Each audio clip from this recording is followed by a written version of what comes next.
যখন একটা মা বার্ধক্যকালে উপনীত হয়ে যায়, সন্তানদেরকে আল্লাহ তাআলা আদেশ দিয়েছেন যে এই মা বা বাবা উভয়ে যদি থাকে তাদের সাথে সদাচরণ করবা, ভালো ব্যবহার করবা। তাদের আচরণের দ্বারা যদি তুমি বিরক্ত হও, কষ্ট পাও, খবরদার বিরক্তি প্রকাশক সর্বনিম্ন শব্দ উফ এটাও জবান দিয়ে বাহির করবা না। তাদের সাথে খারাপ আচরণ করবা না। ফালা তাকুল্লাহুমা উফফিন ওয়ালা তানহারহুমা, খবরদার তাদেরকে ধমকের সুরে তাদের সাথে কথা বলবা না। ওয়াকুল্লাহুমা কওলান কারীমা, তাদের সাথে আদবের সাথে উত্তম ভাবে কথা বলবা। চিন্তা করে দেখেন, আল্লাহ সুবহানাহু ওয়া তাআলা পিতা মাতার সাথে সদাচরণের কথা উল্লেখ করতে গিয়ে ইহসান শব্দটা ব্যবহার করেছেন।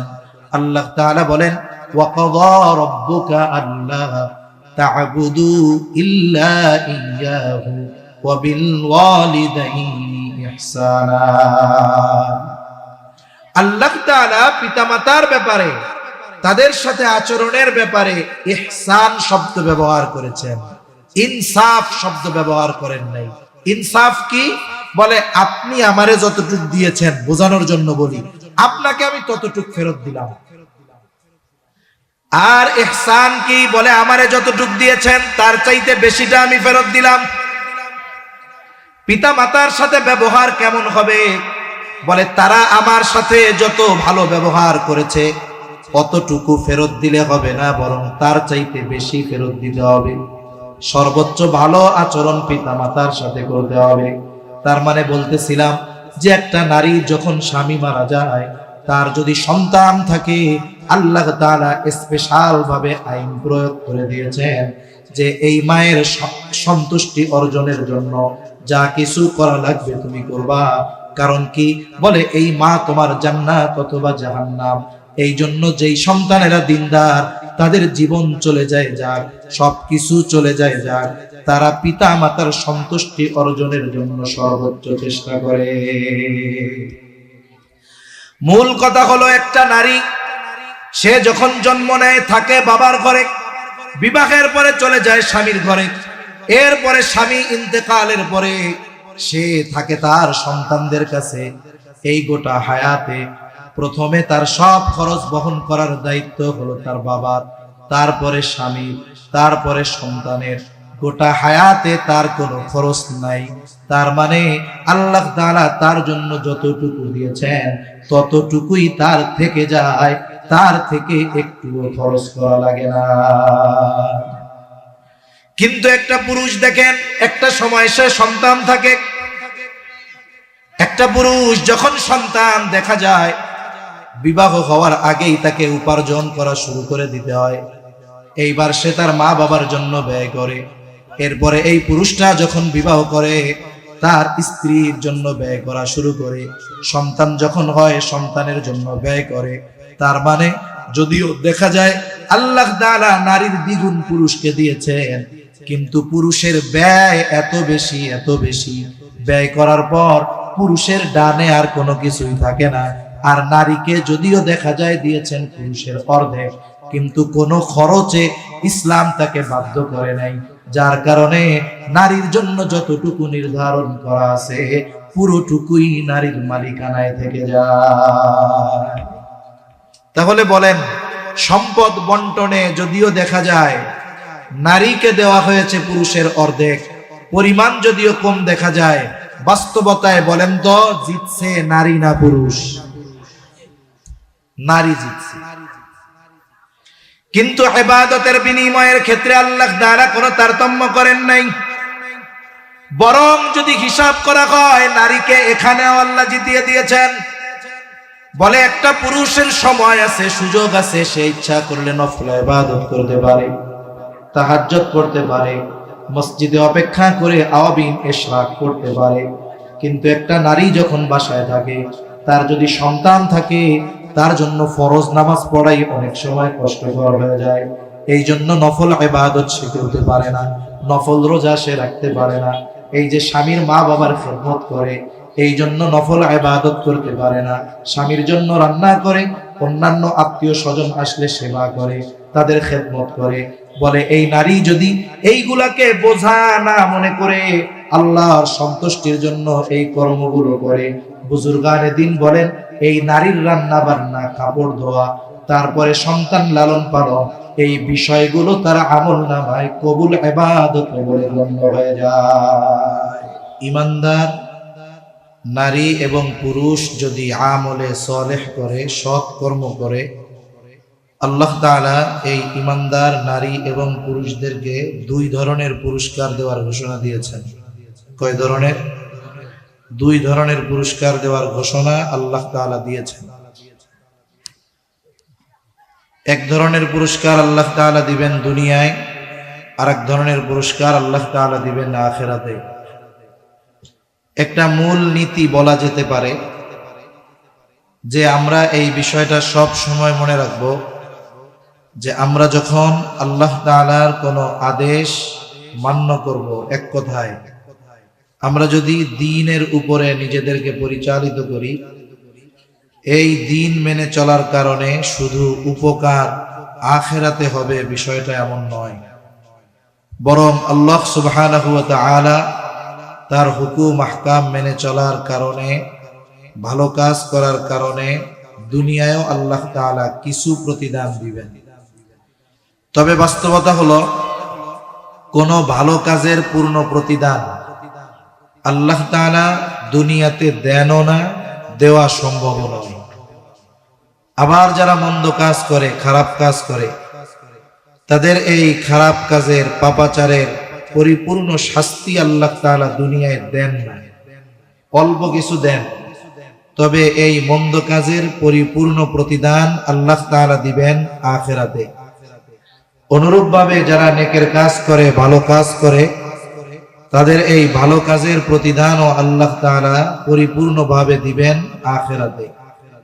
একথা আল্লাহ তাআলা কোরআনুল কারীমের মধ্যেই বলেছেন, ওয়া ইন্নামা তুওয়াফাউনা উজুরাকুম ইয়াউমাল কিয়ামাহ। কিয়ামতের দিন মানুষকে তার কর্মের পূর্ণ প্রতিদান দেওয়া হবে। মোট কথা হলো কিয়ামতের দিন মানুষকে তার দুনিয়ার কর্মের পূর্ণ প্রতিদান দেওয়া হবে। কেউ যদি ভালো কাজ করে, ভালো কাজের পূর্ণ প্রতিদান দেওয়া হবে আখিরাতে। কেউ যদি মন্দ কাজ করে, তাহলে এই মন্দ কাজের পূর্ণ প্রতিদান আল্লাহ তাআলা দিবেন কখন? আখিরাতে। বলে দুনিয়ায় যা দিবেন এটা অতি সামান্য, দুনিয়ায় যা দিবেন সেটা কি? অতি সামান্য। তাহলে প্রথম বিষয়টা যেটা বললাম, আলোচনা করলাম যে আল্লাহ তাআলা যে কোনো কাজের প্রতিদান দুনিয়াতে কিছু দেন, তবে পরিপূর্ণ আখিরাতে দেন। আল্লাহ সুবহানাহু ওয়া তাআলা ইবাদতের প্রতিদান দেওয়ার ক্ষেত্রে কোনো তারতম্য করেন নাই, কম বেশি করেন নাই, বৈষম্য করেন নাই। তবে নারী এবং পুরুষদের মাঝে সৃষ্টিগত এবং শরীয়তের কিছু মাসালাগত তফাত আছে। তবে ইবাদতের প্রতিদানের ক্ষেত্রে কোনো তারতম্য নাই। যেমন সৃষ্টিগত পার্থক্য কি? বলে প্রথমত একটা বিষয় হলো, মৌলিকভাবে যদি হিসাব করা হয়, নারী এবং পুরুষের মূল বিষয়টা কিন্তু এক। যেমন আল্লাহ তাআলা কোরআনুল কারীমের মধ্যে বলেন, ইয়া আইয়ুহান নাসুত্তাকু রাব্বাকুমুল্লাযী খালাকাকুম মিন নাফসিন ওয়াহিদা। আল্লাহ রাব্বুল আলামিন বলেন, হে মানব সম্প্রদায়, ইত্তাকু রাব্বাকুম, তোমরা তোমাদের রবকে ভয় করো। কোন রব? আল্লাযী খালাকাকুম মিন নাফসিন ওয়াহিদা, যিনি তোমাদেরকে একটি প্রাণ থেকে সৃষ্টি করেছে। নারী হোক আর পুরুষ হোক, আল্লাহ সুবহানাহু ওয়া তাআলা আমাদের কয়টি প্রাণ থেকে সৃষ্টি করেছেন? এক প্রাণ থেকে। সেই এক প্রাণ হলো হযরত আদম আলাইহিস সালাতু ওয়াস সালাম। মানুষের মৌলিক যে জিনিস, এই দেহ, এই স্ট্রাকচার, এটা মানুষের মূল না। মানুষের মূল হলো তার রূহ। মানুষের মূল কি? জবান খুলে বলেন। মানুষের মূল হলো তার রূহ। এই রূহ হলো আসল। রূহ অবিনশ্বর, রূহের কোনো ধ্বংস নাই। আল্লাহ সুবহানাহু ওয়া তাআলা রূহ সৃষ্টি করার পর থেকে নিয়ে এই রূহ শুধু স্থান পরিবর্তন করে, স্থান পরিবর্তন করে। এজন্য একটা মানুষ যখন মারা যায়, আমাদের অঞ্চলেও মসজিদের মাইকে এলান দেওয়া হয়, অমুক এলাকার অমুক আজ বিকাল 5 ঘটিকায় ইন্তেকাল করিয়েছে, বলে কি বলে না? ইন্তেকাল শব্দের অর্থ হলো স্থানান্তরিত হওয়া। তার মানে ওই ব্যক্তির ব্যাপারে বলা হয় যে তিনি স্থানান্তরিত হয়েছেন। মূলত কি স্থানান্তরিত হলো? বলে আমাদের রূহটা আলমে দুনিয়া থেকে আলমে বরজখে স্থানান্তরিত হয়েছে। এখন আল্লাহ তাআলার নির্দেশ হলো রূহ।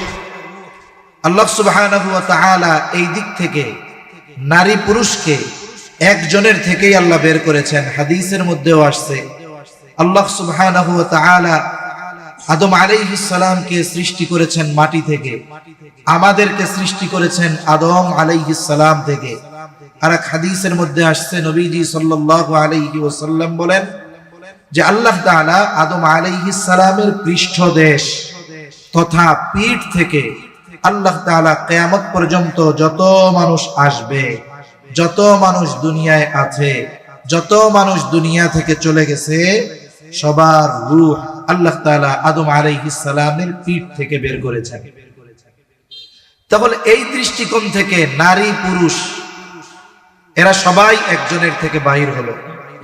তবে এই গঠন দেওয়ার ক্ষেত্রে আল্লাহ তাআলা একটা সিস্টেম নির্ধারণ করেছেন। সিস্টেমটা কি?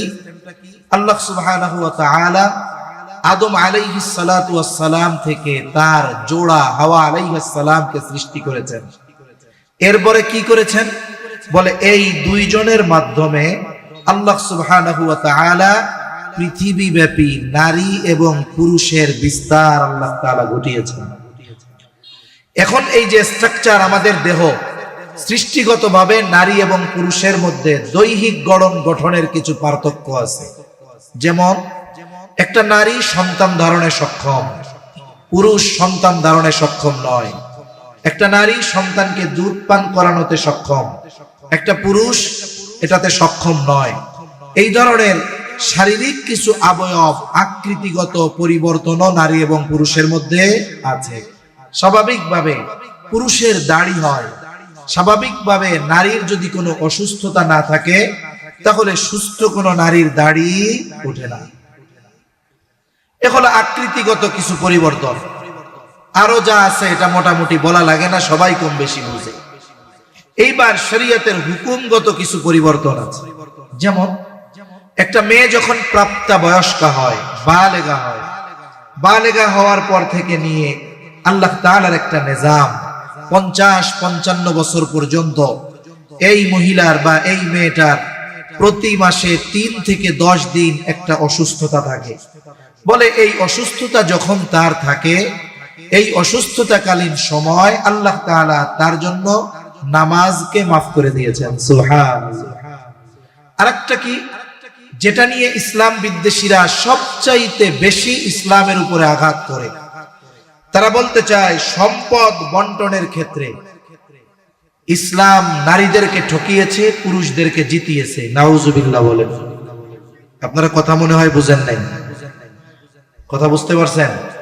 বলেন তো, ইসলাম সম্পদ বন্টনের ক্ষেত্রে নারীদেরকে যদিও দৃশ্যমান দেখা যায় কম দিয়েছেন, তবে ইসলাম কি নারীদেরকে ঠকিয়েছে নাকি? ইসলাম নারীদের ঠকায় নাই, বরং হিসাব যদি করা হয় ইসলাম নারীদেরকে জিতিয়ে দিয়েছে। কেমনে জিতাইছে? মনে করেন একটা লোক চাকরি করে, তার বেতন হলো 40,000 টাকা। কত টাকা? জবাব দিতে হবে। কত টাকা? 40,000 টাকা। আর একজন চাকরি করে, তার বেতন হলো 20,000 টাকা। বলেন তো 40,000 বেশি না 20,000 বেশি? 40,000 বেশি। কিন্তু যেই ব্যক্তি 40,000 টাকা বেতন পায়, মাস শেষে দেখা যায় তার খরচ এত বেশি যে মাস শেষে 40,000 শেষ হওয়ার পরে মাঝে মধ্যে আরো মানুষের কাছ থেকে কর্জ করা লাগে। আর যার 20,000 টাকা বেতন, আলহামদুলিল্লাহ 10,000 টাকায় তার মাস চলে যায়, মাস শেষে তার ডানে আরো 10,000 থাকে। বলেন তো বছর শেষে 40,000 বেতনওয়ালা লাভবান না 20,000 বেতনওয়ালা লাভবান? কেন? বলে উনি যদিও বেতন পায় বেশি, ওনার খরচও বেশি। 20,000 টাকাওয়ালা লাভবান কেন? বলে উনি বেতন যদিও কম পায়, যা পায় তার থেকে অর্ধেক খরচ, এই জন্য বাকি অর্ধেক ওনার পকেটে থেকে যায়। যারা এই কথা বলে ইসলাম নারীদেরকে ঠকিয়েছে, এরা মনে হয় ইসলাম পূর্বকালীন সময় নারীদের অবস্থা সম্পর্কে জানে না। যদি এরা ইসলাম পূর্বকালীন সময় সামাজিকভাবে নারীদের অবস্থার কথা জানতো, তাহলে এই মানুষগুলো এই কথা বলার দুঃসাহস করতো না যে ইসলাম নারীদেরকে ঠকিয়ে দিয়েছে। ইসলাম পূর্বকালীন সময়ে তো একটা কন্যা সন্তান হলে তার বেঁচে থাকারই অধিকার ছিল না। বাইতুল্লাহ যারা গিয়েছেন, বাইতুল্লাহ পশ্চিম সাইডের দিকে একটা খোলা জায়গা আছে। এই জায়গাতে জাহেলিয়াতের সময় যদি কারো কন্যা সন্তান হতো, তাহলে ওই জায়গায় কন্যা সন্তানকে জীবন্ত পুঁতে ফেলা হতো। এমনকি কোরআনুল কারীমের মধ্যে আল্লাহ তাআলা জানিয়ে দিয়েছেন, ওয়াইদা বুশিরা আহাদুহুম বিল উনসা ওয়াল্লা ওয়াজহুহু মুসওয়াদ্দা ওয়া হুয়া কাযীব। হায়রে, যখন কাউরে সুসংবাদ দেওয়া হইতো যে তোমার একটা কন্যা সন্তান হইছে, ওর চেহারা তখন আর হাস্য উজ্জ্বল থাকতো না। ওর চেহারাটা আমাদের বাংলার মানে উপমা দিয়ে বলি, চেহারাটা কড়াইয়ের কালির মতো হয়ে যাইত। ও যতক্ষণ না ওই কন্যা সন্তানকে জীবন্ত পুঁতে ফেলতে পারতো, ততক্ষণ ওর মনে শান্তি আসতো না। কন্যা সন্তান হওয়াকে সে নিজের সম্মানের জন্য হানিকর মনে করত। কন্যা সন্তান হওয়াকে সে নিজের জন্য লজ্জার কারণ মনে করত। কন্যা সন্তান যদি হইতো, লজ্জায় সে ঘর থেকে বের হতো না, মানুষদেরকে মুখ দেখাইত না। এটা ইসলাম পূর্বকালীন সময়। তার মানে ওই সময় নারীর বেঁচে থাকারই অধিকার ছিল না। ইসলাম আসলো, নবীজি সাল্লাল্লাহু আলাইহি ওয়াসাল্লাম নারীদের অধিকার প্রতিষ্ঠা করলেন। প্রথমত নারীদেরকে বেঁচে থাকার অধিকার দিলেন। পুরুষদেরকে জানিয়ে দিলেন, তোমার 2টা কন্যা যদি হয়, 2টা কন্যাকে ভালো মতো তুমি বড় করো, একে দিন শেখাও, দিনদার পাত্রের হাতে তুলে দাও, তাহলে কি হবে? বলে তুমি 2টা জান্নাতের মালিক হয়ে যাবে। সুবহানাল্লাহ। এখন যদি কারো বেশি হয় তাহলে কি হবে? বলে যতগুলা হবে ততগুলার ব্যাপারে যদি যথাযথভাবে পিতা দায়িত্ব পালন করে, আল্লাহ তাআলা ততগুলো জান্নাতের মালিক তারে বানায়া দিবে। সুবহানাল্লাহ বলেন। ইসলাম পূর্ববর্তীকালীন সময় কোন নারী যখন মা হতো, মা, এই মা হিসাবেও তার অধিকার প্রতিষ্ঠিত ছিল না। কিন্তু আল্লাহ তাআলা নারীকে মায়ের অধিকার দিলেন। অধিকারটা কত? এক লোক এসে নবীজির কাছে জিজ্ঞাসা করতেছেন, আমার কাছে সবচাইতে বেশি হক প্রাপ্য কে? রাসূল সাল্লাল্লাহু আলাইহি ওয়াসাল্লাম বললেন, উম্মুকা, তোমার মা। সে জিজ্ঞাসা করে, সুম্মা মান, এরপরে কে? নবীজি আবার বললেন, তোমার মা। সে আবার জিজ্ঞাসা করতেছে, সুম্মা মান, এরপরে কে? নবীজি আবার বললেন, তোমার মা। চতুর্থবার যখন সে জিজ্ঞাসা করলো যে এরপরে কে, নবীজি বললেন, তোমার পিতা আর অন্যান্য যারা আছে তারা। তাহলে মা হিসাবে নারীর অধিকার প্রতিষ্ঠিত করলো ইসলাম। কন্যা হিসাবে নারীর অধিকার প্রতিষ্ঠিত করলো ইসলাম। আবার দেখেন, জাহেলিয়াতের সময় স্ত্রী হিসাবেও একটা নারীর অধিকার সমাজে ছিল না, কিন্তু ইসলাম স্ত্রী হিসাবেও নারীর অধিকার প্রতিষ্ঠিত করেছে। শুধু তাই না, গোটা হায়াতে একটা মেয়ের কোনো খরচ নাই। একটা মেয়ের কোনো কি নাই? খরচ নাই। মনে করেন একটা মেয়ে যখন দুনিয়ায় ভূমিষ্ঠ হলো, দুনিয়ায় আসলো, প্রথমত কন্যা সন্তান হওয়ার কারণে পিতার প্রতি সুসংবাদ, এরে মানুষ করো, দিনদার পাত্রের হাতে তুলে দাও, জান্নাতের মালিক হয়ে যাও। এখন এই সন্তান, কন্যা সন্তান বাবার বাড়িতে আছে, এখন তার পরিচয় হলো সে একটা সন্তান, একটা মেয়ে। এখন এই পিতা এই সন্তান তথা এই মেয়ের যাবতীয় খরচ বহন করতে বাধ্য। কতদিন? বলে তার বিবাহ না হবে যতদিন। বিবাহ যদি 20 বছরে হয় 20 বছর পর্যন্ত, 25 বছরে হলে 25 বছর পর্যন্ত, 30 বছরে হলে 30 বছর পর্যন্ত, যদি 35 বছরেও বিবাহ না হয়, বলেন তো ওই পিতা 35 বছর পর্যন্ত ওই কন্যার খরচ বহন করতে বাধ্য কি বাধ্য নয়? বাধ্য। কিন্তু একটা ছেলে যদি হয়, ছেলের ক্ষেত্রে কি হবে? বলে একটা পিতা ছেলের খরচ বহন করতে বাধ্য ততদিন, ছেলে নাবালেগ থাকবে যতদিন। একটা ছেলে সর্বোচ্চ কয় বছরে বালেগ হয়? হাদিসের মধ্যে আসছে আহাদুল বুলুগ, বালেগ হওয়ার সর্বশেষ সময়সীমা হলো 15 বছর। কত বছর? জোরে বলেন, আরো জোরে, কত বছর? 15 বছর। এই যে গতকাল না পরশুদিন ঢাকার কেরানীগঞ্জের চুনুকুটিয়ায় একটা ব্যাংক ডাকাতির ঘটনা ঘটছে।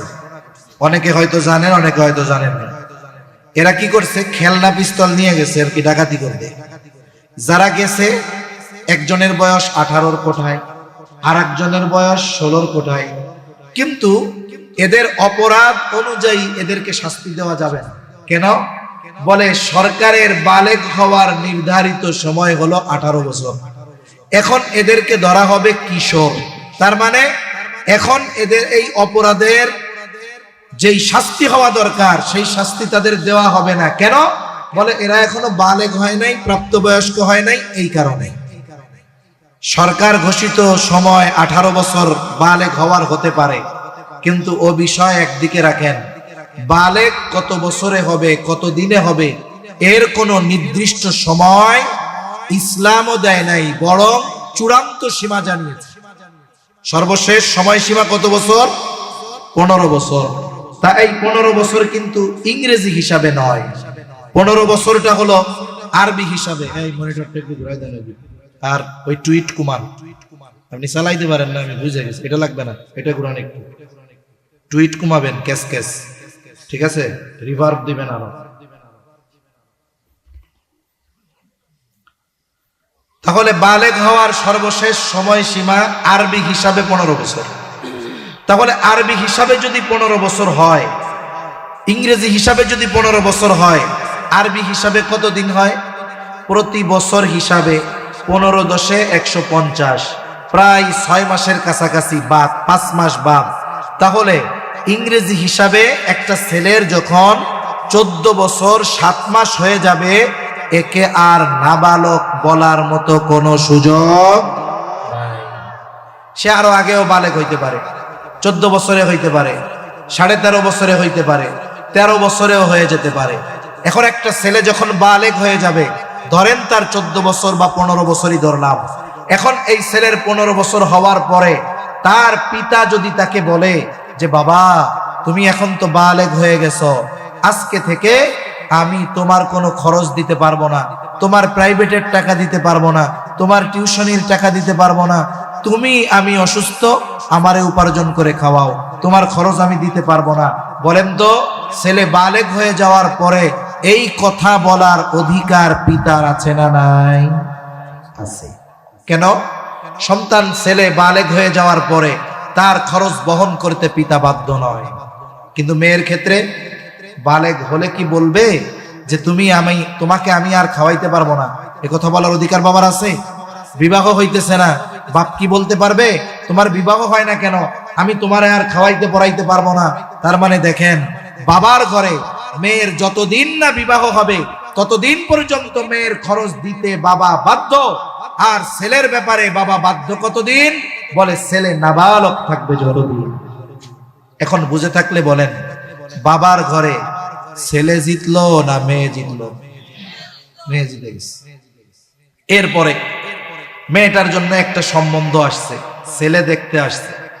ছেলে খুব স্মার্ট, উচ্চ শিক্ষিত, চেহারাও অনেক সুন্দর, সব কিছু ঠিক আছে। ছেলেও মেয়ে পছন্দ করেছে, মেয়েও ছেলেরে পছন্দ, মেয়ের বাড়ির সবার ছেলেকে পছন্দ।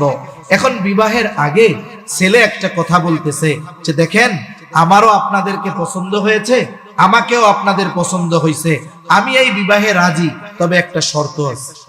কি শর্ত? যে আপনার মেয়েকে বা আপনাদের মেয়েকে আমি বিবাহ করব, শর্ত হলো তার যত খরচপত্র আছে, খাদ্য, বস্ত্র, চিকিৎসা, বাসস্থান, এই সমস্ত খরচ আপনাদের বহন করতে হবে। বলেন তো, এই প্রস্তাব যদি কোনো ছেলে কোনো মেয়ের বাবাকে দেয়, মেয়ে যদি কালো হয়, মেয়ে যদি খোড়াও হয়, মেয়ে যদি বোবাও হয়, বলেন তো ওই বাপ ওই সুদর্শন ছেলের সাথে মেয়ে বিবাহ দিবে? বরং এই প্রস্তাব যদি এই জায়গায় কেউ দেয়, আগে তারে ধরে পিটানি দিবে। ঠিক কিনা কর? যে বিবাহ করতে আসছো আর তুমি বিবাহ করবে আর খরচ চালাবো আমি, বেটা ভাগ এখান থেকে। তার মানে একটা ছেলে তো এই বিবাহের ব্যাপারে কবুল বলে তখন, এর আগে ওই মেয়ের খাদ্য, বস্ত্র, চিকিৎসা, বাসস্থান সহ মৌলিক যত চাহিদা আছে সবকিছু পূরণ করার প্রতিশ্রুতিবদ্ধ হয়ে এরপরে সে কবুল বলতে পারে। ঠিক কিনা কর? এখন মেয়েটা কোথায় গেল? স্বামীর ঘরে। বলেন তো, স্বামীর ঘরে যাওয়ার পরে তার সব খরচ চালাতে বাধ্য কে? স্বামী। আল্লাহ না করুন কারো ব্যাপারে যদি এমনটা হয়ে যায় যে মেয়েটার বিবাহ হয়েছিল, মেয়েটা ওই বাড়িতে সংসার করতে পারে নাই। আমাদের সামাজিক কিছু রোগ আছে, নিম্ন মন মানসিকতা আছে আমাদের। যেমন কারো যদি বিবাহ বিচ্ছেদ হয়, কোন মেয়ে যদি তালাক প্রাপ্ত হয়, একতরফা ভাবে আমরা তালাকের জন্য ওই মেয়েটাকে দোষারোপ করতে থাকি। এটা ঠিক নয়। বিবাহ বিচ্ছেদ অনেক সময় মেয়ে নয়, অন্য কারণেও হতে পারে। যেমন আমাদের দেশে অনেক দিনদার বাবা আছে, মেয়েটাও দিনদার, বাপও দিনদার, কিন্তু বিবাহ দেওয়ার সময় যখন কোনো মালদারের পক্ষ থেকে প্রস্তাব আসে, দিনদার বাবা তখন আর দিন টোকায় না, তখন মাল টোকায়। কথা ভুল বললাম নাকি? আছে না এরকম অনেক বাবা? এখন যদি কেউ বলে ভাই আপনি দিনদার, আপনার মেয়েটাও আলেমা দিনদার, আপনি এরকম একজন বদ্দিনের সাথে বিয়া দিলেন কেন? অসুবিধা নাই, টাকা পয়সা আছে তো ঠিক হয়ে যাবে। এখন মনে করেন ওই মেয়েটা চট্টগ্রাম শহরে থাকে, স্বামীর ডুপ্লেক্স বাড়ি আছে, খুব আলিশান বাড়ি। এখন ওই মেয়েটা ওই বাড়িতে গিয়ে দেখে যে তার স্বামী এবং স্বামীর পরিবারের মধ্যে দিনের কোনো বালাই নাই। স্বামী পরনারীতে আসক্ত, স্বামী মাদক আসক্ত, প্রতিদিন রাতে ওই বাড়িতে মদের আসর বসায়, এমনকি স্বামী তাকে জোরাজুরি করে, তার বন্ধুদের সামনে তার চেহারা অনাবৃত করে বন্ধুদের সামনে নিয়ে যেতে চায়। বলেন তো, এইরকম একটা বাড়িতে যতই আলিশান ব্যবস্থা থাকুক না কেন, একজন দিনদার মেয়ের জন্য ওই বাড়িটা ছোটখাটো জাহান্নামের মতো হয়ে যাবে কি যাবে না? এখন মেয়ে সংসার করতে পারে নাই, বিবাহ বিচ্ছেদ হয়ে গেছে, আবার বাবার বাড়িতে আসছে। আমাদের সমাজের সমস্যা কি?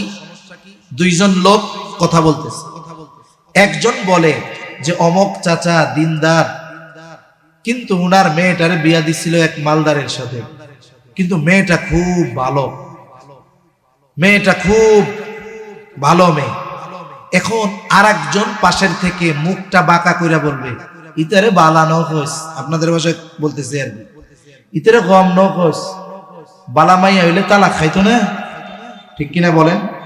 কি বলে যে ভালো মেয়ে যদি হইতো তাহলে তো স্বামীর ঘর করতে পারতো, ভালো মেয়ে হইলে কি তালাক খাইতো? এখন বলেন তো, এই মেয়েটা যে তালাক প্রাপ্তা বা বিবাহ বিচ্ছেদ হয়েছে, এই জন্য কি মেয়েটার কোনো দোষ আছে? দোষ নাই। এজন্য এই বিষয়টা আমরা খেয়াল রাখবো। একটা মেয়ে যদি স্বামীর ঘর না করতে পারে, সে যদি তালাক প্রাপ্তা হয় বা বিবাহ বিচ্ছেদ হয়, একতরফা ভাবে এই বিবাহ বিচ্ছেদের জন্য কোন মেয়েকে দোষারোপ করা যাবে। এখন আল্লাহ না করুক স্বামীর ঘর থেকে বিবাহ বিচ্ছেদ হয়েছে, এখন আবার বাবার ঘরে আসছে। শরীয়ত কি বলে? শরীয়ত বলে পুনরায় যতদিন এই মেয়েটার আবার বিবাহ না হবে, ততদিন আবার তার বাবা তার খরচ বহন করতে বাধ্য। আর যদি তার সংসার জীবন ভালো মতো চলে, আল্লাহ তাআলা তাকে সন্তান দান করলেন, স্বামী ইন্তেকাল করলেন, এখন ছেলেরা আছে। আরে শরীয়ত সন্তানদের ব্যাপারে কঠোর ভাবে জানিয়ে দিয়েছে যে তুমি তোমার এই মায়ের খেদমত যথাযথভাবে করবা। শুধু তাই না, মাকে আচরণের মাধ্যমেও কোনো কষ্ট দেওয়া যাবে না। এই জন্য নবীজি সাল্লাল্লাহু আলাইহি ওয়াসাল্লাম কঠোর আরোপ করেছেন।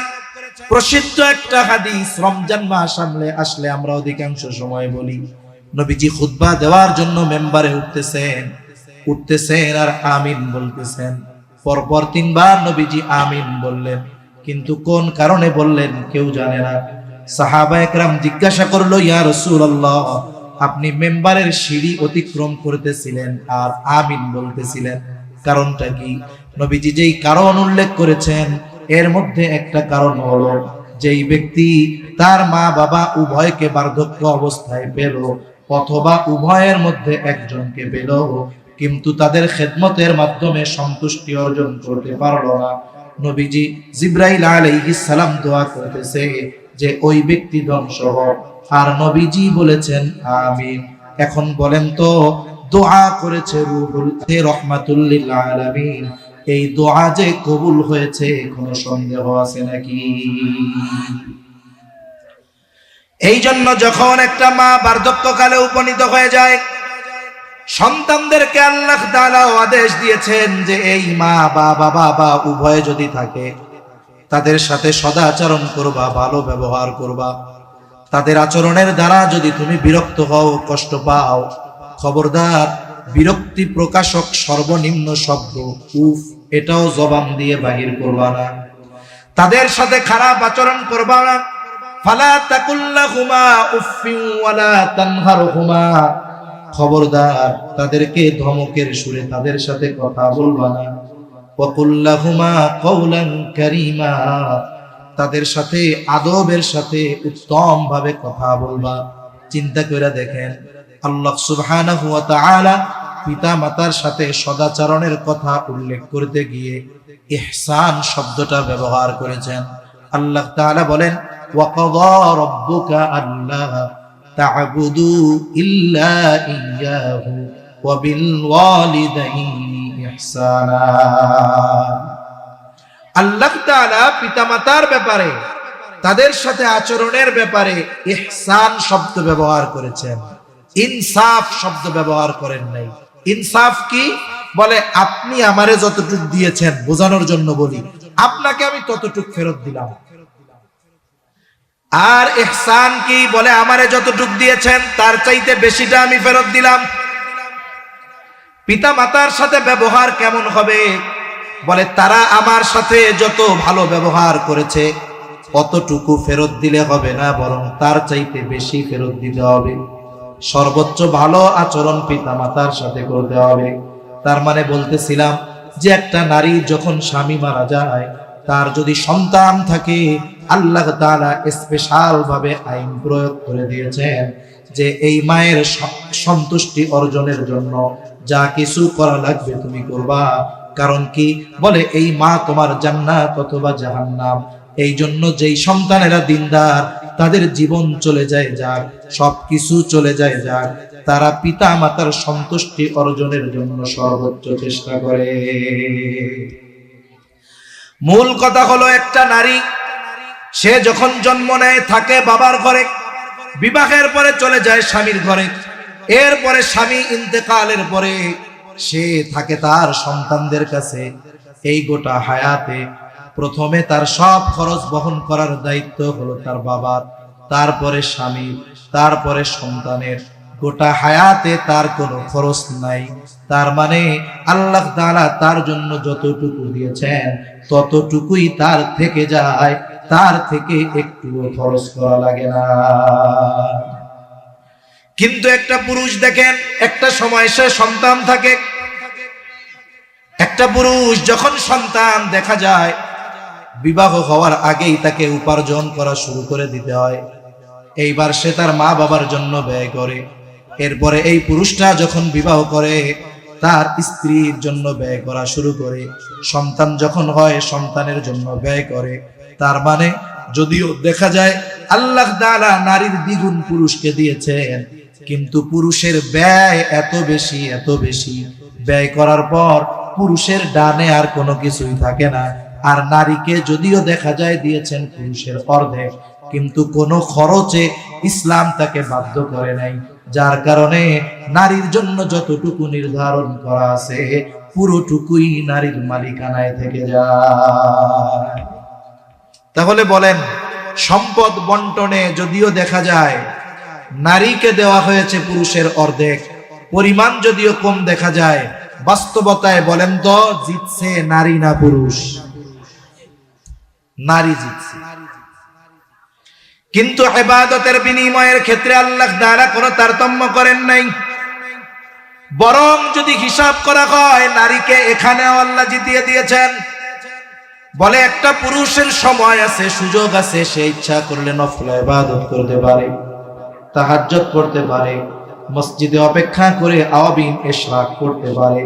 কিন্তু একটা নারী যখন বাসায় থাকে, তার যদি সন্তান থাকে, তার জন্য ফরজ নামাজ পড়াই অনেক সময় কষ্টকর হয়ে যায়। এই জন্য নফল ইবাদত সে করতে পারে না, নফল রোজা সে রাখতে পারে না। এই যে স্বামীর মা বাবার খেদমত করে, এই জন্য নফল ইবাদত করতে পারে না। স্বামীর জন্য রান্না করে, অন্যান্য আত্মীয় স্বজন আসলে সেবা করে, তাদের খেদমত করে। বলে এই নারী যদি এইগুলাকে বোঝা না মনে করে আল্লাহর সন্তুষ্টির জন্য এই কর্মগুলো করে, বুজুর্গানে দিন বলেন এই নারীর রান্না বান্না, কাপড় ধোয়া, তারপরে সন্তান লালন পালন, এই বিষয়গুলো তার আমল নামায় কবুল ইবাদত বলে গণ্য হয়ে যায়। আর পুরুষ নামাজ পড়ছে, রোজা রাখছে, কবুল হবে কি হবে না আল্লাহ জানে। কিন্তু সে যদি তার এই গৃহস্থলী কাজগুলো আল্লাহর সন্তুষ্টির জন্য করে, বলে এগুলাও তার আমল নামায় কবুল ইবাদত বলে যোগ হয়, হিসাবে এই জায়গাও নারী জয়ী। ঠিক কিনা গো?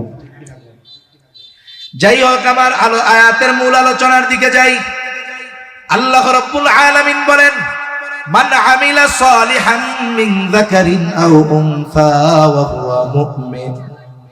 আল্লাহ রাব্বুল আলামিন বলেন, মান আমিলা সালিহা, যে নেক আমল করে, মিন যাকারিন আও উনসা, নারী হোক অথবা পুরুষ, ওয়া হুয়া মুমিন, আর সে মুমিন।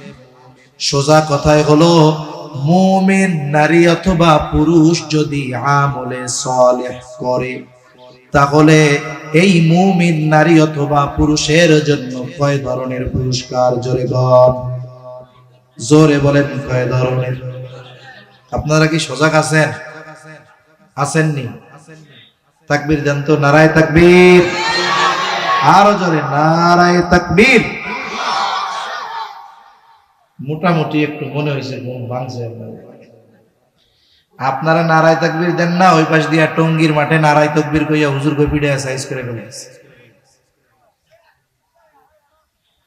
তাহলে ইমানদার নারী অথবা পুরুষ যদি আমলে সালেহ করে, কয় ধরনের পুরস্কার? জোরে বলেন কয় ধরনের? আমি ইমানের ব্যাপারে আলোচনায় যাব না, আমি আমলে সালেহের বিষয় নিয়ে কয়েকটা কথা আপনাদের সাথে একটু মুযাকারা করব। প্রথম বিষয় হলো, ঈমান তো সবচাইতে দামি এক সম্পদ। বলে ঈমান যদি না থাকে, কোনো ভালো কাজ আল্লাহ তাআলার কাছে আখিরাতে প্রতিদান পাওয়ার যোগ্য বলে বিবেচিত হয় না।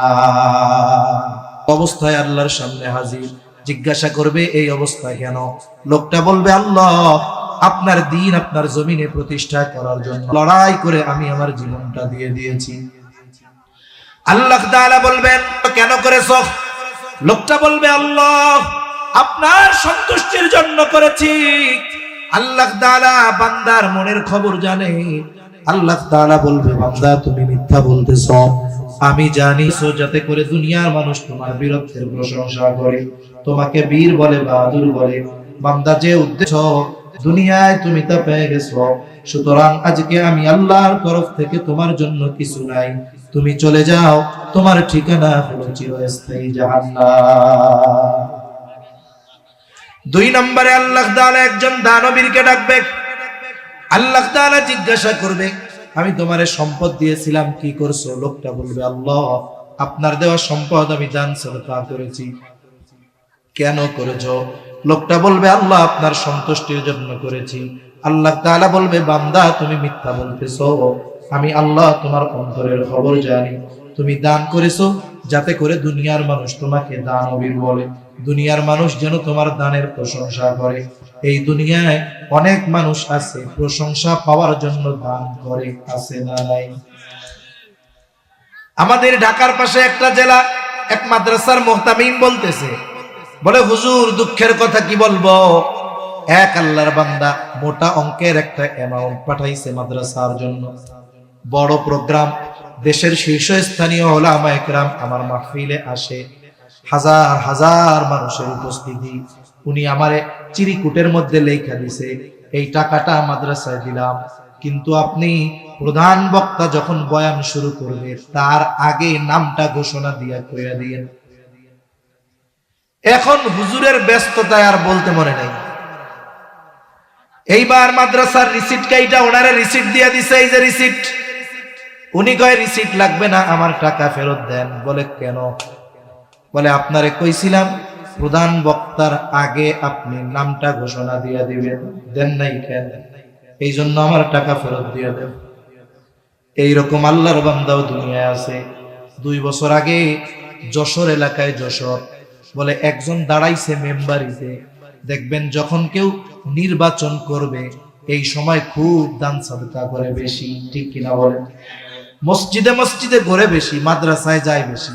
কারণ এদেশের মানুষ যারা ক্ষমতায় আসে ওরা ইসলামের বিরোধিতা করলেও নির্বাচনের সময় ঠিকই চিন্তা করে।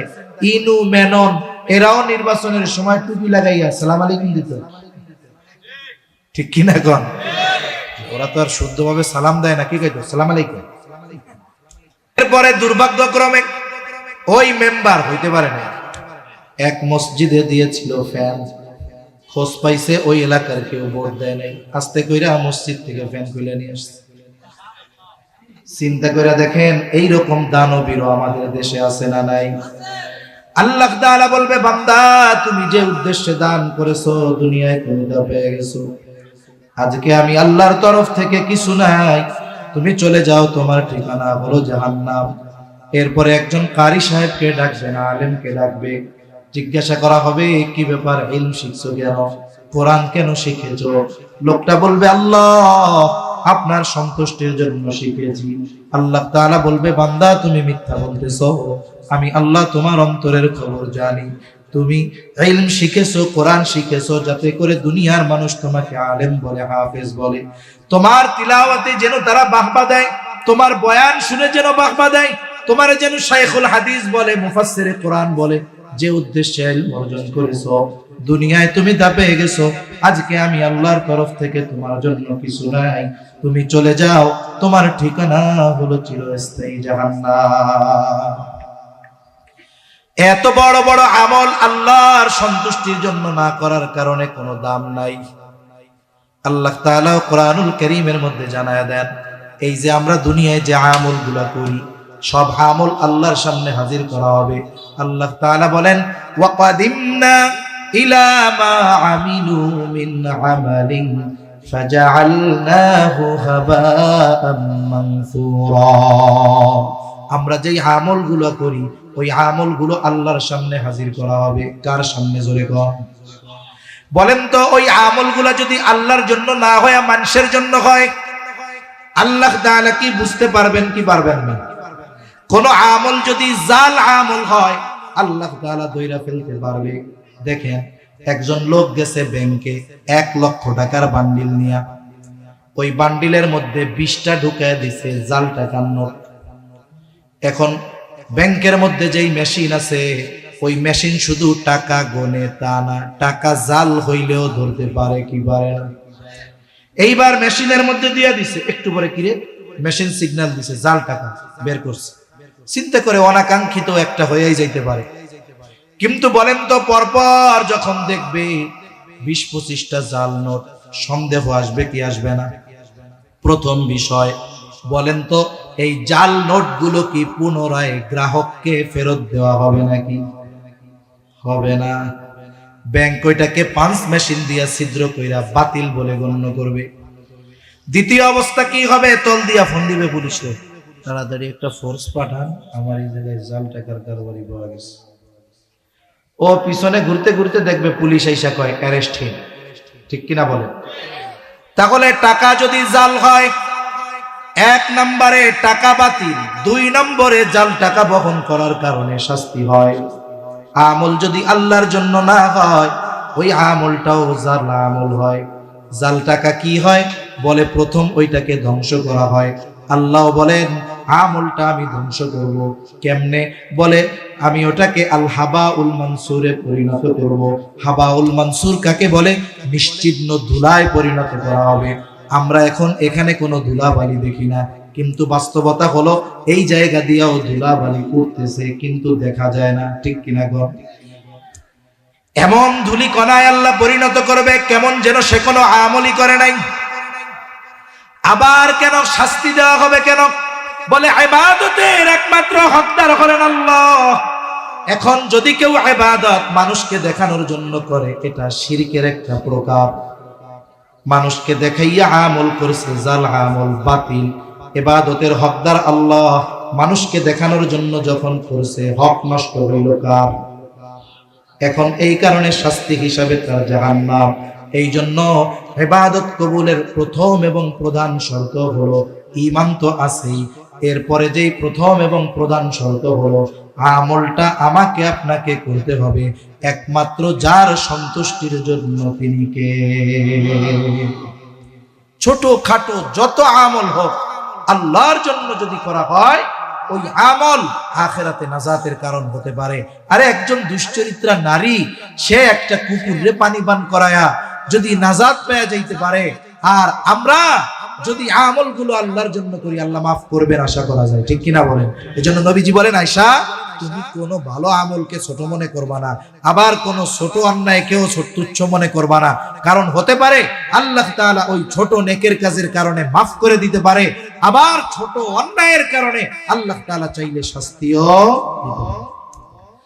তাহলে এক নাম্বার শর্ত, সকল আমল একমাত্র কার জন্য হবে? জবান খুলে বলেন। 2 নাম্বার, বলে আমলটা হতে হবে নিজের পদ্ধতিতে নয়, নবীজির পদ্ধতিতে, সুন্নাত তরিকায়। বাস্তবতা হলো এই পৃথিবীতে এমন কোন আমল নাই যেই আমলের সুন্নাত তরিকা নাই। আপনাদের জানা আছে নাকি 2-1টা আমল যেগুলোর পদ্ধতি নবীজি দেখায়া যান নাই? জানা আছে আপনাদের? সব আমলের পদ্ধতি নবী জানায়া দিয়েছে। সাহাবা একরামের মাধ্যমে আমরা প্র্যাকটিক্যাল ভাবে জানতে পেরেছি। দুনিয়াবি কিছু কাজ আছে, ওইগুলাও যদি নবীর তরিকায় করা হয় ইবাদত হয়ে যায়। আর ইবাদতে নবীর তরিকা থাকবে না, এটা হতে পারে না। একজন ব্যক্তি যদি বাথরুম করতে চায়, বাথরুম একদিন যদি 5 বার বাথরুম করে, তার সওয়াব হবে না। যদি 1 সপ্তাহ বাথরুম না করে, তার গুনাহ হবে না। ঠিক কিনা গো? কিন্তু বাথরুম করার সময় যদি সুন্নাত তরিকায় করে, বলে এই বাথরুম করাটাও তার আমলনামায় ইবাদত বলে গণ্য হয়ে যায়। এজন্য দুনিয়ার কাজ যেখানে নবীর তরিকায় করলে ইবাদত বলে পরিগণিত হয়, সেইখানে ইবাদত নবীর তরিকায় করা যায় না, এটা মেনে নেওয়ার কোনো সুযোগ নেই। মনে রাখবেন, ঈমানের পরে সবচাইতে গুরুত্বপূর্ণ ইবাদত হলো নামাজ। ঈমানের পরে সবচেয়ে গুরুত্বপূর্ণ ইবাদত কি? জোরে কোন? নামাজ। নামাজের আদেশ আছে কোরআনে। নামাজের আদেশ আল্লাহ তাআলা কোরআনুল কারীমের মধ্যে করেছেন। এখন যদি সারা পৃথিবীর সব আলেমদেরকে বলেন, এই যে কোরআন দেওয়া হলো, শুধুমাত্র এই কোরআনের মধ্য থেকে ওই যে নুরানি মাদ্রাসায় ছোট ছোট বাচ্চারা প্রদর্শনী দেখায় 2 রাকাত নামাজে 60টা মাসালা, এই 2 রাকাত নামাজের একেবারে প্র্যাকটিক্যাল মাসালা টাসালা সহ নবীর সুন্নাত, নবীর হাদিস বাদ দিয়ে শুধু কোরআন থেকে বের করে দেন। কিয়ামত পর্যন্ত যদি সুযোগ দেওয়া হয়, হায়াত দেওয়া হয়, শুধু কোরআন থেকে 2 রাকাত নামাজ পড়ার পদ্ধতি বের করতে পারবে না। কিন্তু নামাজের আদেশ আল্লাহ কোরআনে দিলেন, শিখবো কোথার থেকে? নবীজি বলেন টেনশনের কোনো কারণ নাই। সল্লু কামা রাআইতুমুনি উসাল্লি, নামাজ কিভাবে পড়বা? আমাকে যেভাবে নামাজ পড়তে দেখো। তার মানে নামাজের আদেশ করেছেন আল্লাহ, নামাজের পদ্ধতি উম্মতকে শিখিয়ে দিয়েছেন মুহাম্মাদুর রাসূলুল্লাহ। আরেকটা উদাহরণ দেই। মনে করেন নামাজের যতগুলো ফরজ আছে, এর মধ্যে একটা ফরজ হইল রুকু করা। কি করা? জোরে বলেন। রুকু করা ফরজ। কোরআনে আল্লাহর নির্দেশ আছে, ওয়ারকাউ মা'আর রাকিঈন, রুকুকারীদের সাথে রুকু করো। রুকু শব্দের শাব্দিক অর্থ কি? বলে রুকু শব্দের শাব্দিক অর্থ হলো ঝুঁকা। এখন আমি মনে করেন নামাজে দাঁড়াইছি, নামাজে দাঁড়ানোর পরে সূরা ফাতিহার সাথে সূরা মিলাইয়া সোজা দাঁড়া হয়ে মাথাটার এরকম একটু ঝুঁকাই দিছি, দেহ ঝুঁকাই নেই, শুধু মাথা ঝুঁকাই দিছি। বলেন তো এইটুকু যদি আমি ঝুঁকাই, এটাকে কি আপনারা রুকু বলবেন? দেখেন রুকুর শাব্দিক অর্থ ঝুঁকা, বুঝলাম, কিন্তু কতটুকু ঝুঁকলে নামাজের রুকু হয় এটা কোরআনে নাই। শিখবেন কোথার থেকে? নবীর থেকে। নবী শিখাই দিয়েছেন রুকু কেমনে করবা। এইভাবে দাঁড়ায় আসো, মাথা একটু ঝুঁকাইলে হবে না, একেবারে এলের মতো হয়ে যাইতে হবে, ডালের মতো হয়ে যাইতে হবে। মাথা পিঠ এর উপরে যদি একটা তক্তা রাইখা দেওয়া হয়, একেবারে লেভেলিং ভাবে থাকবে। এইরকম যখন তুমি বাঁকা হবা, ঝুঁকবা, তাই এটারে কয় হলো নামাজের রুকু। ঠিক কিনা বলে? শিখলাম কার থেকে? নবীর থেকে। জোরে বলেন কার থেকে? এজন্য প্রত্যেকটা ইবাদত নবীর তরিকায় হতে হবে। 3 নাম্বার বিষয় বলে যে ইবাদত করবে সেই ইবাদতের মাসলা মাসাইল গুলো জানবে। এই জন্য নবীজিও বলেন তলাবুল ইলমি ফারিদাতুন আলা কুল্লি মুসলিম, দ্বীনি ইলম শিক্ষা করা প্রত্যেক মুসলমান নরনারীর উপরে ফরজ। বলে কেন ফরজ? যদি সে এই ইলমগুলো অর্জন না করে, দেখা যাবে তার জীবনের অনেক ইবাদত করতেছে, হচ্ছে না, সে নিজেও তা বুঝবে না। মনে করেন একজন ব্যক্তি নামাজ পড়বে, এখন যদি তার নামাজের ফরজগুলো না জানা থাকে, বাহিরে ভিতরে 13 ফরজ, নামাজের ওয়াজিবগুলো যদি না জানা থাকে, নামাজ ভঙ্গের কারণগুলো যদি না জানা থাকে, ওযু ভঙ্গের কারণ যদি না জানা থাকে, সমস্যাটা কি? বলে নামাজের বাহিরে ভেতরে 13 ফরজ। বলেন তো এই 13 ফরজ থেকে যদি একটা মাত্র ছুটে যায়, 13টা থেকে কয়টা? বলেন তো তার নামাজ থাকবে না যাবে? ব্যান্ড বাতিল। নামাজের ওয়াজিব 14টা। বলে নামাজের ওয়াজিব গুলো থেকে যদি একটা ওয়াজিব ছুটে যায়, সাহু সেজদা দিতে হবে। সাহু সেজদা দিলে নামাজ হয়ে যাবে। এখন প্রথম কথা হলো নামাজের ফরজ বাহিরে ভেতরে 13টা। এই 13 ফরজ যদি নামাজির জানা না থাকে, তাহলে ফরজ ছুটে গেলে সে টের পাবে নাকি? সে টের না পাক, নামাজের 12টা বেজে গেছে। নামাজের ওয়াজিব 14টা, যদি তার ওয়াজিব 14টা না জানা থাকে, ওয়াজিব যদি ছুটে যায়, সাহু সেজদা যদি না দেয়, নামাজও থাকবে না। ঠিক কিনা গো? বলে নামাজ ভঙ্গের কারণ 19টা কারণ পাওয়া লাগবে না, একটা পাইলেই যথেষ্ট, নামাজ শেষ। কিন্তু আল্লাহর বান্দা নামাজ ভঙ্গের 19 কারণ জানে না। দেখা গেল নামাজের মধ্যে 19 কারণ থেকে কারণ পাওয়া গেছে, উনি টের পাক আর না পাক, ওনার নামাজ আছে না নাই? তাহলে দেখেন নামাজ ভঙ্গের কারণ জানা লাগবে। বলে অজু ভঙ্গের কারণ 7টা জানতে হবে। কেন? বলে অজু যদি নামাজের মধ্যেও ছুটে যায়, তাহলে তার নামাজ থাকবে না। আবার দেখেন গোসলের ফরজ জানা লাগবে, যদি না জানে কি হবে? বলে সে অপবিত্র গোসল করা লাগবে। গোসলের ফরজ গুলো আদায় হলো না, গোসল হলো না, পবিত্রতা হলো না। আর মনে রাখবেন, যেই পবিত্রতা অর্জনের জন্য গোসল দরকার, ওই পবিত্রতা অজুর দ্বারা অর্জিত হয় না। তাহলে সর্বনাশটা কি?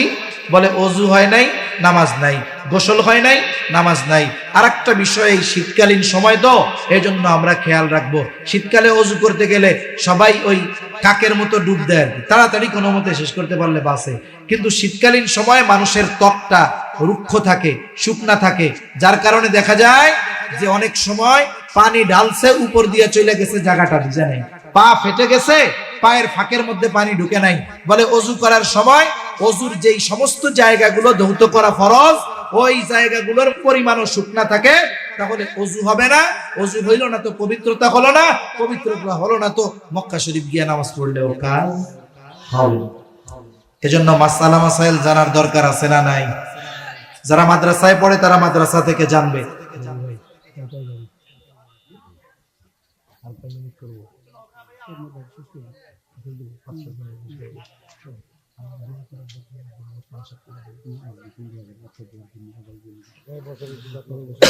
তারপরে দেখেন মাসলা মাসাইল শিখতে হবে কি হবে না? শিখবেন কোথায়? বলে একদল তো মাদ্রাসায় শিখে, আগের আমলে খানকায় গিয়ে শেখাটা সহজ ছিল, কিন্তু জামানা এখন এরকম, অনেক পীর সাহেবের কাছে মুরিদ হওয়ার পরে সারা জীবনে পীর সাহেবের হাত ধরেও একবার মুসাফা করা যায়, ঠিক কিনা বলেন? এখন মুরব্বী যারা শিখবেন কোথায়? বলে শেখার একটা তো জায়গা ছিল, দাওয়াত ও তাবলীগের মেহনত, এই জায়গাও তো কত ঝামেলার মধ্যে আছি। আমি আগেও বলছি, আমি একজন আম পাবলিক হিসাবে যদি আমারে কেউ জিজ্ঞাসা করে আপনি তাবলীগ কাদের সাথে করবেন, আমি স্বাভাবিক বলবো আমি আলেমদের সাথে করব, আলেমদের সাথে যাব। কেন যাব? বলে প্রথমত যাব তাদের সাথে গেলে তাদের যে জ্ঞানের আলো, ইলমের আলো, তাদের সাথে কিছুদিন থাকার কারণে হলেও এর প্রভাব আমার মধ্যে আসবে, ঠিক কিনা বলেন? আরে মিয়া, চুম্বকের সাথে যদি লোহা কিছুদিন লাগা থাকে, ওই লোহার মধ্যেও চুম্বকের কিছু আকর্ষণ শক্তি যায় কি যায় না?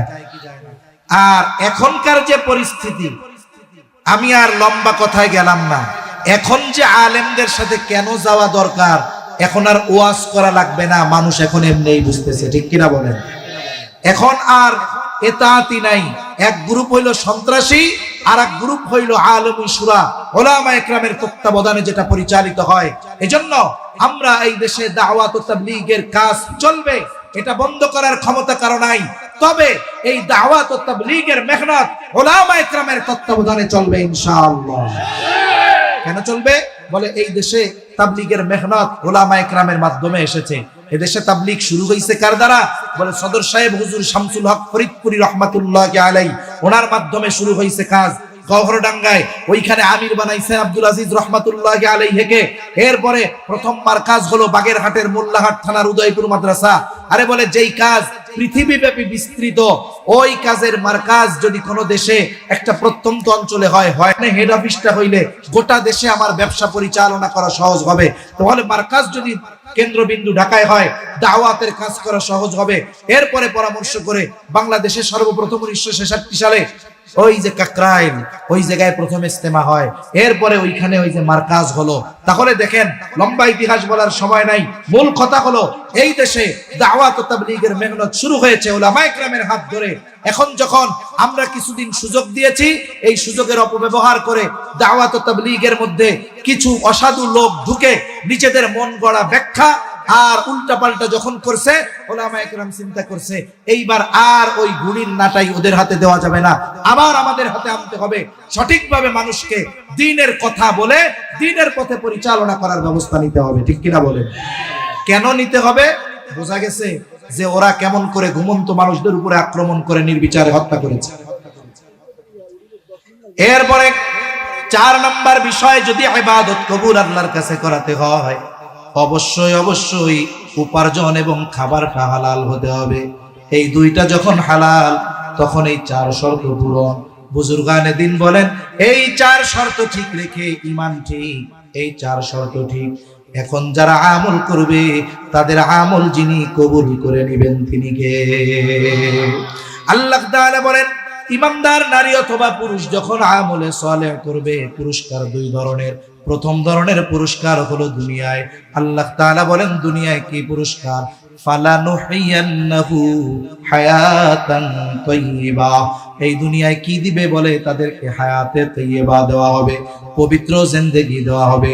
আমরা অনেক সময় দোয়ার মধ্যে বলি, আল্লাহ অমুকরে আপনি হায়াতে তাইয়্যিবা দান করেন। লম্বা ব্যাখ্যা করার মতো সুযোগ নাই। মুফাসসিরিনে কেরাম বলেন, হায়াতে তাইয়্যিবা হলো পুত পবিত্র এক জীবন, পাপ মুক্ত এক জীবন, অমুখাপেক্ষী এক জীবন, বলে স্বল্পে তুষ্টের এক জীবন। শুধু তাই না, বলে আল্লাহ তাআলা এই ব্যক্তি হায়াতে তাইয়্যিবার আরেক ব্যাখ্যা বলে ইবাদতে মজা।